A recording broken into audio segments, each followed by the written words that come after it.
Let's talk about working with the raw materials with opera conducting. We have many more than in symphonic conducting or choral conducting because we have the libretto, we have the vocal score, and we have the orchestral score. And these three have to be working together simultaneously. We can't forget to take a moment to look at the libretto first and foremost, and that's the order of the study, really. You want to start with the word because that is, in 9 times out of 10, what opera is made from, is the word.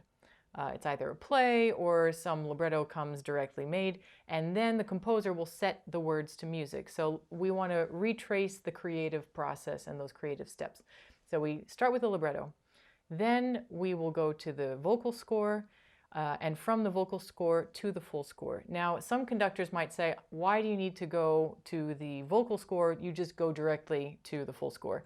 And I would argue that it is a really important step to go through the pain and the process of the vocal score and then the full score. Why? There are many reasons. One is that you get a much fuller sense of the architecture, and you can see more bars, very simply, in a vocal score.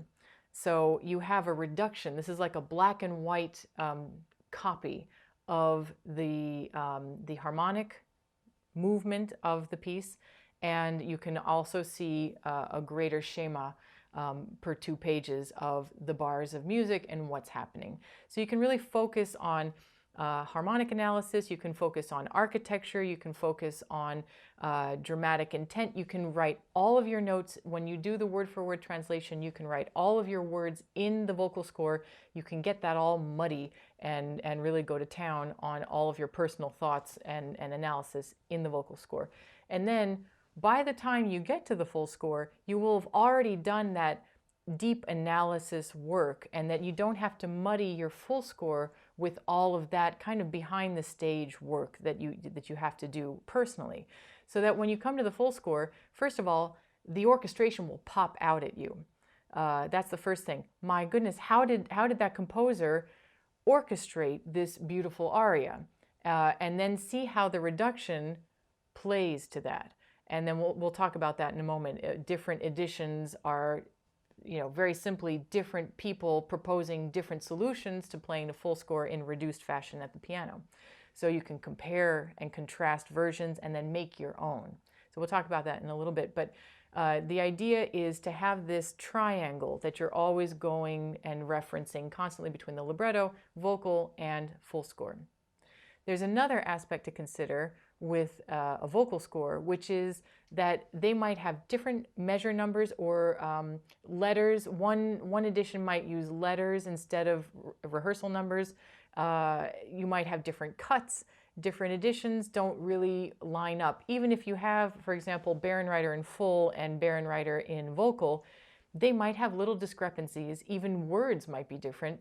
And you want to really make sure that you're aware of all of this and that you've made a decision as the music director of this project. So you can also tell the pianists and the vocalists, we're using this edition, we're going to be using letters, rehearsal letters, for example, and you could even prepare a list beforehand of where all of this is located. Rehearsal letter A is on measure 249, and etc. It will just save a lot of time and angst during the production if everybody is literally on the same page. So that's another reason to go back and forth between these 2 editions. Also, you want to know what the singers are working from and what your rehearsal pianists and your coaches are working from. The coaches are also going to be going back and forth between the 2, and they're a wonderful kind of hybrid between an accompanist and then the conductor. And they have this connection between the 2. So that's really fantastic. But you want to have that same kind of connection between the 2 sources. So yet another reason to always have this triangle: libretto, vocal score, and full score.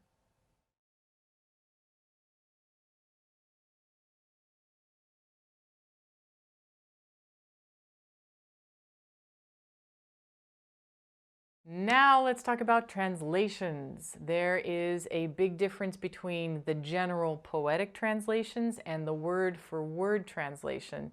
And if you've done coaching work with singers, you know that there's a big difference between somebody who vaguely knows what's going on and someone who knows exactly what they're singing and exactly what note is accompanied by what word and its meaning. So obviously for us, it's imperative to do both.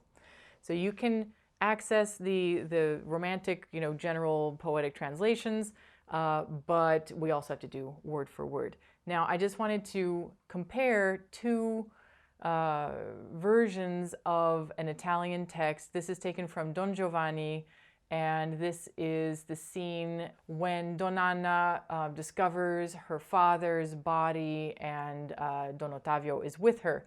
And in Italian it says, "Ma quel mai soffre o dei spettacolo funesto agli occhi miei, il padre, padre mio, mio caro padre." And then Ottavio says, "Signora." Now, we have two versions here. I have one from opera aria and the other one from lyrics translate. The opera aria one says, "What is this I behold? Can I believe my senses? Ah, me unhappy. My father, oh my father, look upon me." That is for mio caro padre. And then we have signora, and somehow that translates to "oh terror." Okay, so that's one. Now I know that they say that it is an automatic translation, but I mean, really, I don't understand why signora becomes "oh terror." Anyway, the one from lyric translate is better. So it says, "But what sight, O heavens, is this? What a woeful sight to my eyes. Father, my dear father." And then, of course, Don Ottavio does not say "oh terror," he says "milady." This might be very self-evident if you are familiar or if you even speak Italian, but imagine you're doing something in a language that you've never encountered before, whether that's French or whether that's Russian. Then you could go really down some crazy garden path with this kind of more general translation. So you really have to be careful which translations you work with. And then, of course, go word for word and really get into the heart of it. Because, of course, if someone's singing "my house" as opposed to "love," that makes all the difference in the world. And we have to know what people are singing at what moment in time, all the time throughout opera.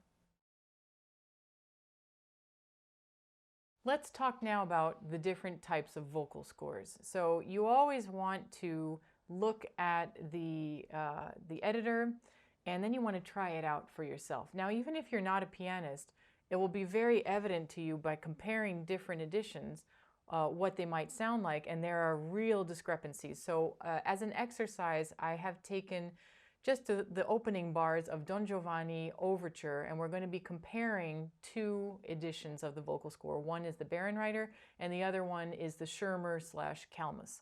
And then at the same time, we're going to be looking and following from the full score to see what they put in the vocal score and what they don't put in.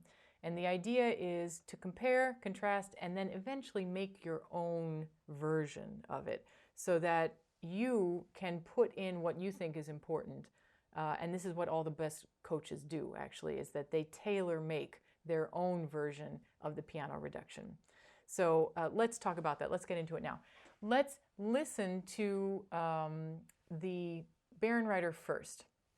So I'll just play through the Andante, the opening bars, and I invite you to follow along with the full score and see what makes it in here and what doesn't. Of course, we have to be able to play the piano reduction, so we can't put everything in. So it's a choice. It's a choice that editors make, okay? So here we go. Andante, by the way, Andante is cut time here in the Bärenreiter, and you'll see why that makes a difference when we compare it with the other vocal score.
So that was the Bärenreiter edition. Now, I'm sure you've already remarked some stuff, but let's go to the other one now, and this is the Schirmer.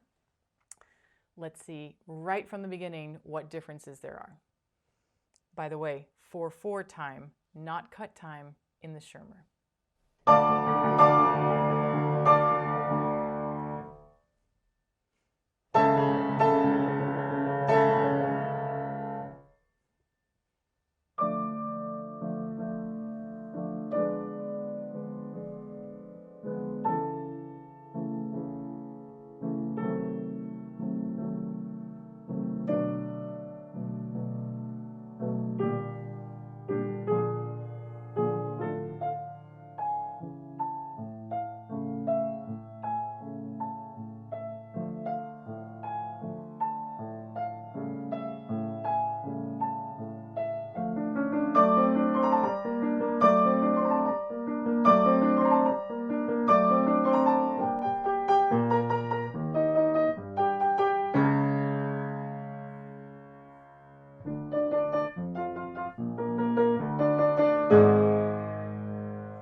I'm sure you noticed several differences straight off the bat, and we're not even to the Allegro yet. So let's talk for a few minutes about what we can do to make a hybrid of both of them so they can be more faithful to the full score.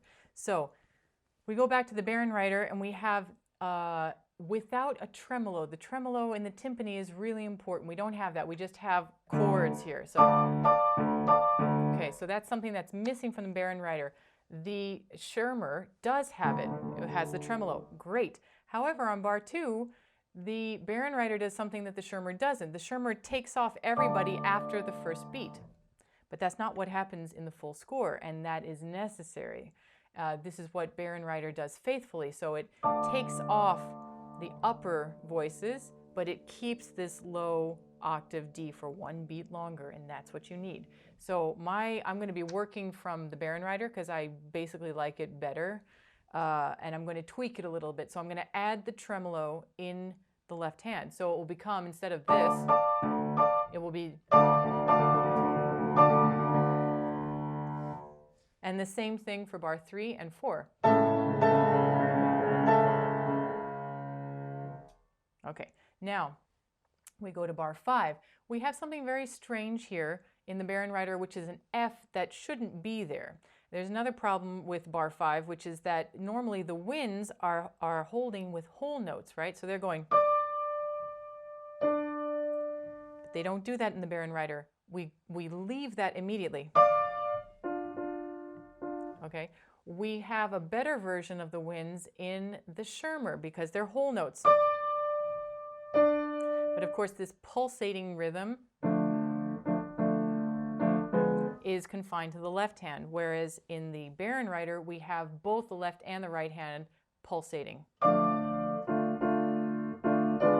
So let's make a blending of them. So it means that we're going to, first of all, take out this F.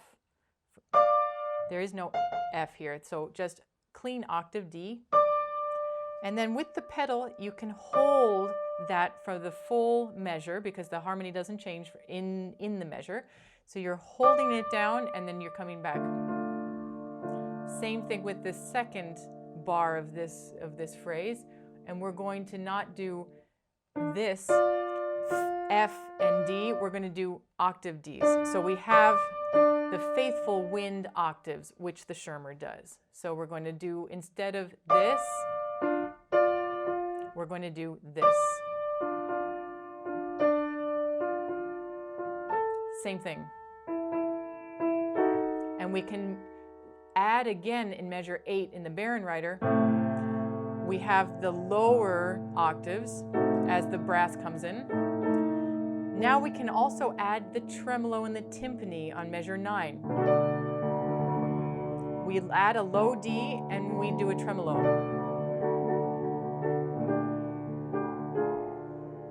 And then you can relax. Okay, now there's something that happens in the Schirmer which is really unforgivable. I don't understand this. Why they don't have this amazing second violins on measure 13. I don't understand why that is missing. We have just this. So obviously I prefer this, but you can add a little bit more depth to it by adding the bassoon note, for example, in measure 13. For the moment, what we have is this. But you can add this, the F, which gives it a little bit more richness. And even for practicing, just to get it in your ear, you can do this.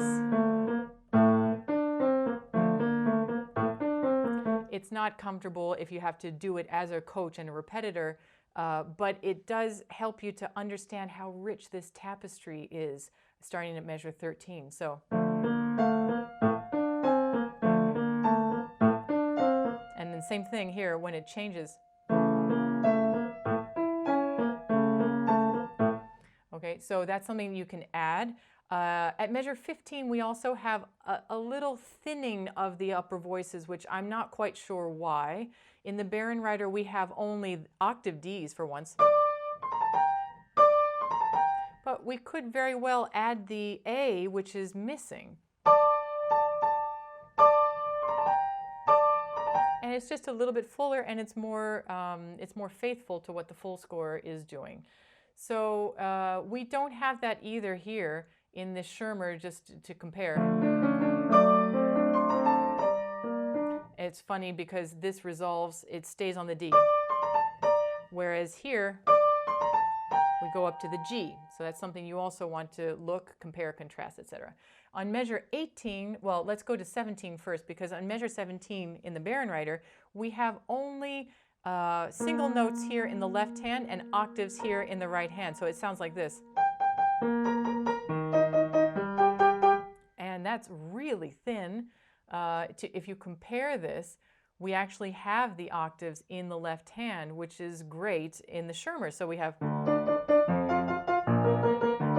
which is the next entrance. So why not just add them here? It's not that much harder, and it really does make a difference. So I'll retake 17 now by adding the left hand octaves as well. Makes such a big difference. Now we have the timpani roll, which we didn't have at the beginning. So we have this in the left hand, but why not add the oboe as well? Bärenreiter doesn't do it. So what we have in Bärenreiter is this. But if we add the oboe and its resolution, it gives a fuller chord. So that's what I would suggest. At measure 18, it will now sound like this. Add the octaves again at the left hand. And we will add again the woodwinds to give it a more full sound. So it will not sound like this, but it would sound like this with the D. And of course, it resolves. And at 21, we have the resolution. We have that E flat, but we didn't have the D that preceded. So why not add it? And then instead of doing this, why not do something that's a little more faithful, again, to the full score, and do something like this?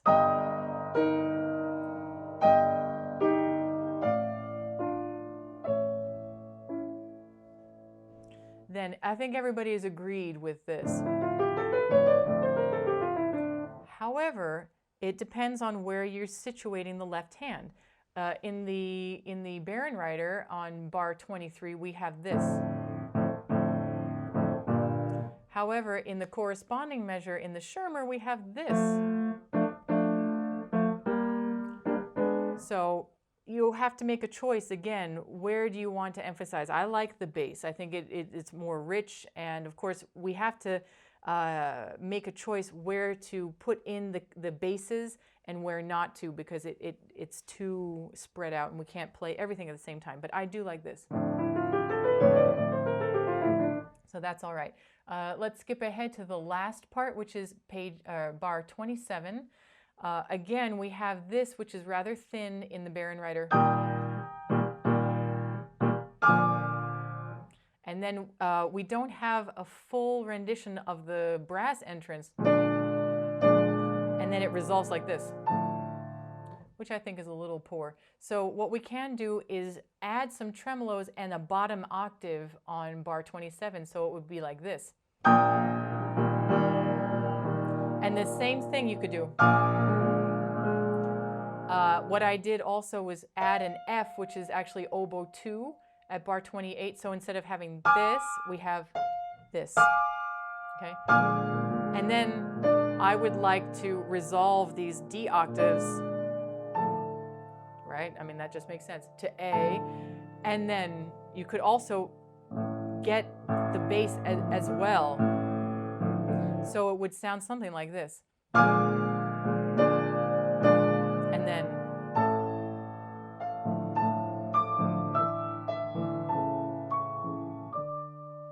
so there you go. In a few words, we can really see what the main differences are between the different editions of vocal scores, why it's important to check them, and also why it's important to understand what is missing from the full score and eventually make your own.